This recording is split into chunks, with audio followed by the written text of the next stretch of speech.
Alright, so magandang hapon sa inyo lahat. So nandito nga kami sa bayan ng Bunbon, Camarines Sur para bisitahin natin ang isa sa pinakalumang simbahan sa probinsyang ito.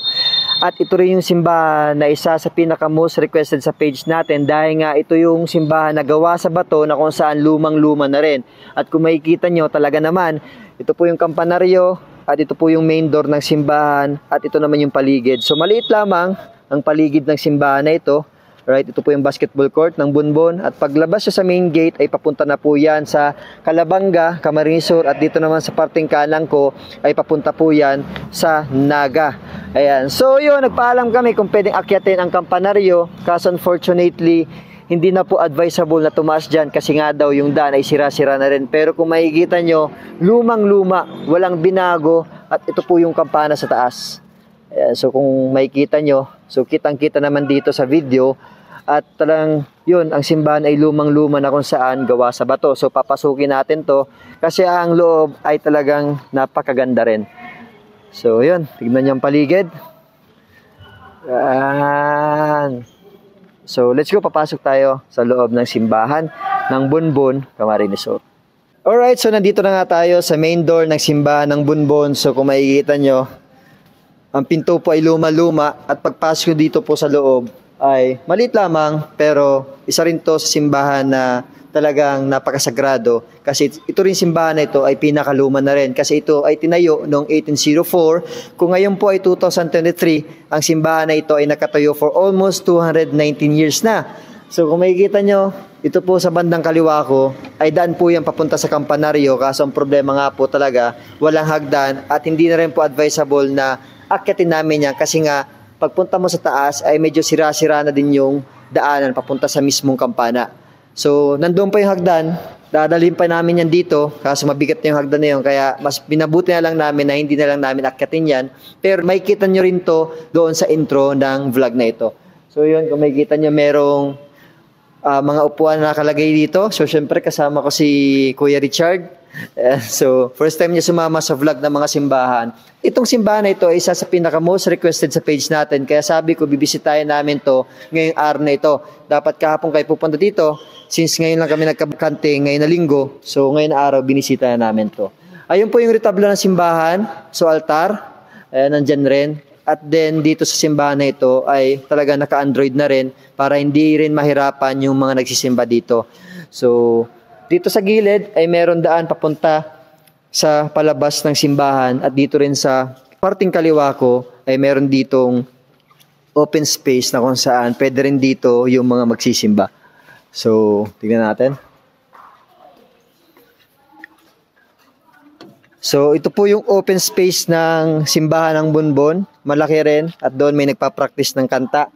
So, yun, may daan papunta sa taas so hindi namin alam kung saan papunta to. Pero ito po yung simbahan na ito ay parang ni-renovate kasi yung labas merong inaayos at ang halatang lumang-luma na walang ni-renovate sa labas.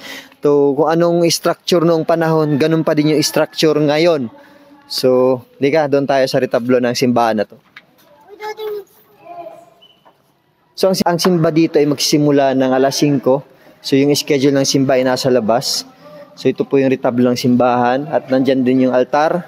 Ayan, so, akit tayo habang nagpiprepare pala yung mga staff dito para sa simba ngayong alas 5 ng hapon. So, nung oras pa lang? Alas 3 na.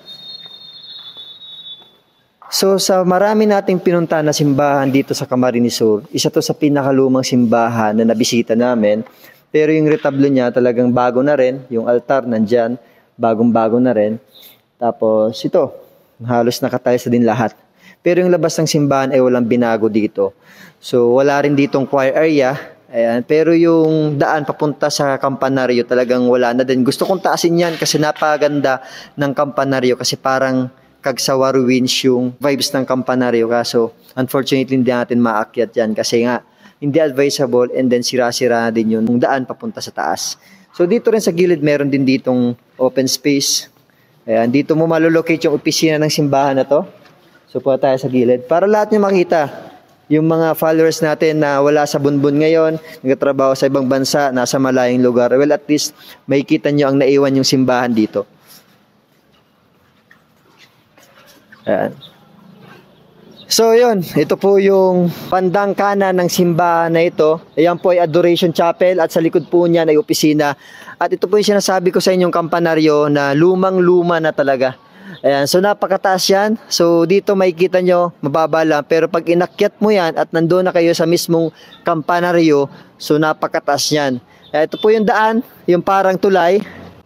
Ayan, so medyo marupok na ang daan, kaya hindi na natin talaga maakyat. Pero talagang yung vibes ng kampanaryong ito ay talagang lumang-luma na.